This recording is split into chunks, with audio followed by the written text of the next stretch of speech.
Aside from my studio practice, I also teach at UrbanGlass in Brooklyn as the director of the Bead Project. The Bead Project grants full scholarships to femme-identifying people who demonstrate some sort of financial need, but also show creative promise and a strong interest in learning how to work with glass. It's a 25-year-old scholarship program that is geared towards diversifying the studio.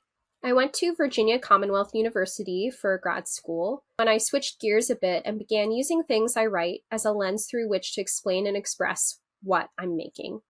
I'm going to go through a couple of exhibitions, and I'll read some of this writing to you as the images go by. I thought that being free and content would be the absence of longing, free from thoughts of what could be missing, content that you can just keep going without stopping, that you can perform a simple action that will someday amount to something.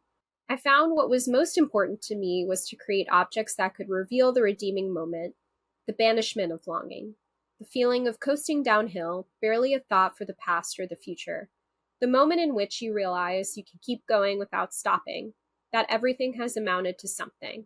I just want that feeling of euphoria with no breaks.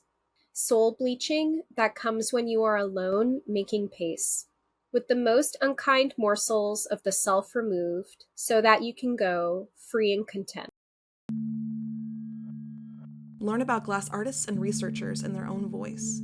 To watch the full lecture and access hours of content in the GEEX Talks archive, subscribe at geeks.glass/support. Want a longer preview? Check out the GEEX Talks Q&A podcast for conversations featuring speakers responding to questions from the Geeks community. These episodes are publicly available on YouTube and wherever you listen to podcasts. Meet the future of glass at geeks.glass.